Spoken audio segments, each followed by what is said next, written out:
What's up? It's Thomas with Sheer Strength, and it's time for some muscle science. It's time for some calorie science. So I'm going to break down 10 ways that you can biohack your mind and biohack your body into reducing calories so you can get the most out of those Sheer Strength supplements and not just blaze through your day blissfully unaware of how these external calories are affecting you in your waistline, your mind, and in the gym.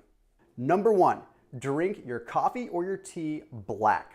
All right, so the National Health and Evaluation Survey found that those that consume coffee or tea black ended up consuming between 40 and 50% less calories throughout the course of the day.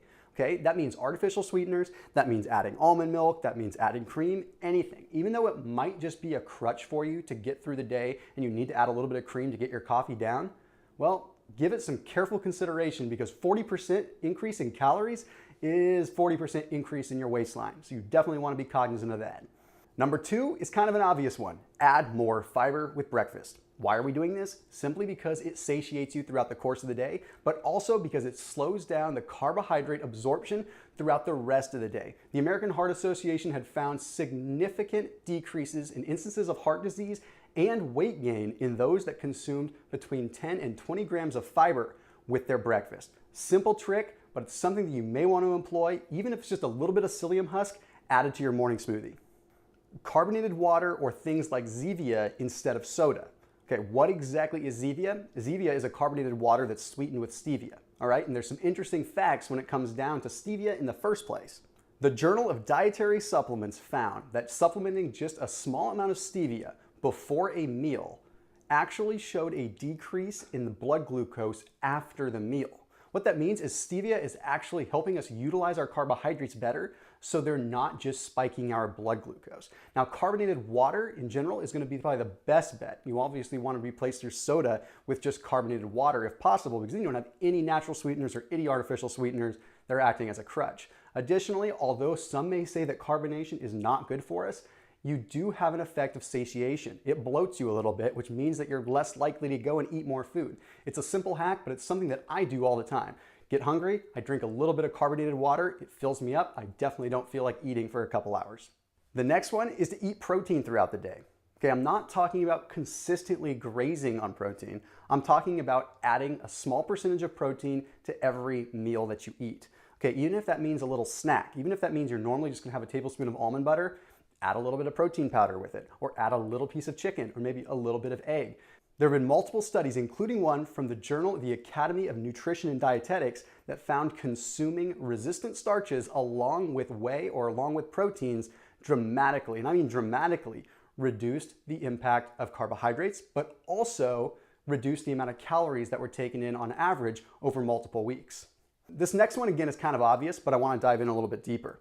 That is to simply watch your salad toppings. And let me get down to how it works. Okay, when you combine fats and carbs, you are not doing a good thing for your body, spiking insulin and allowing carbs and fats to get shuttled into the cell, leading to storage. What do we normally put on salads? Normally, we put things like ranch or we put normal salad dressings that almost invariably have oils on them. That's fine and dandy, but then we have to watch the toppings, okay? So then we're adding things like cranberries, then we're adding things like cherries, then we're adding things like fruits, all of these things that spike your insulin a little bit, all these little things that cause the fat from the salad dressing to go right into storage. So if you're going to put some salad toppings on your salad, you want to make sure that they are high fat, low carb, and combined with the kind of dressing that you have, i.e. ranch is going to be higher fat, so combine that with things like almonds. Don't combine a sweet balsamic with things like almonds, for example. This next one comes from our friends at the Perelman School of Medicine at the University of Pennsylvania. And this is something that can only really be applied now in modern day with technology. All right, and that is simply ordering your food ahead of time. See, I was just recently out in Arizona and I found it kind of interesting. The people that I was out there with really like to order their food ahead of time. It's something that I've never really done before. But I actually noticed the impact of it and I noticed the positive benefits right then and there. But obviously the Perelman School of Medicine at the University of Pennsylvania backed this up years ago. By ordering food before you are hungry, like with a mobile app or calling it in, you can dramatically reduce the amount of calories you typically take in. In fact, that study that was done by the University of Pennsylvania found that there was generally consumption of 30 to 40% less calories when you ordered ahead, generally right after you finish your meals. So if you're traveling and you're gonna be on the road or anything like that, try using a mobile app or try picking up the phone and calling ahead so that you know exactly what you're gonna eat and you're setting yourself up for success. This next one gives us all a reason to keep our kitchen clean. So researchers at Cornell University's Food and Brand Lab found that those that kept their kitchen clean made much better food choices, simply because you were able to think clearer, almost putting your mind in a meditative state where you're able to organize the food that you're eating. You're actually able to even weigh out your portions because you're not dealing with clutter. You see, clutter does a lot of things to our mind.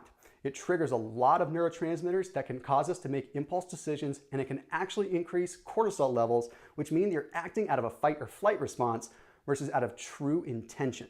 So keeping the kitchen clean makes a big difference. And if you need something to back that up, that Cornell University study took a group of women in a messy kitchen with newspapers and paper plates everywhere versus women in a clean kitchen, and found that the women that were in the messy kitchen consumed twice as many calories from cookies as the ones in the clean kitchen. This next one comes from the Journal of Public Health Nutrition, and this one's simply eating at home, okay? Not only does it save you money, but it's also proven scientifically that most people that eat at home 5 to 6 days per week consume about 150 to 200 calories less per day. That doesn't sound like much, but when you factor in that 3,500 calories make up a pound, it doesn't take long for 200 extra calories a day to add up to a pound, and then 2 pounds, and then 3 pounds. Not only are you saving money, but you're also doing yourself a behavioral favor by getting in the right pattern of eating at home and making sure your calories stay a little bit lower. This next one is to swap out your cooking oils. Okay, so this day and age, we have the opportunity to use cooking sprays that don't contain a lot of negative chemicals. There's even cooking sprays right now that have coconut oil as the main spray. If you start subbing out your cooking oils at the right time, you can reduce your calories by 120 to 240 calories in just a given meal. Another quick tip, if you want to get more out of your cooking oil and not have to consume as much, is to use something like coconut oil or macadamia nut oil that has a little bit of a higher smoke point. So it's not going to burn off quite as fast. So you can get away with using maybe a teaspoon or two instead of a full tablespoon to cook up your stir fry. This last one is my favorite, and that's why I've saved the best for last. Okay, we all know what stress eating is. We all know what sympathy eating is. Heck, my wife used to say that she knew what sympathy flexing was when we were sitting at like a bodybuilding competition and she was seeing people flex all the time. She would just constantly flex her abs almost out of sympathy. We are a product of our environment. So if we're sitting in front of the TV and we are watching something like an action flick or something that's high energy, we are that much more apt to eat fast. So our same friends over at Cornell University's Food and Brand Lab found that those that ate dinner in front of the TV watching action or drama movies, get this, consumed 65% more calories than those that didn't. So you can see the gist here. It's not just about making food choices. The ones that have the bigger impact on calorie consumption are much more mental than anything else.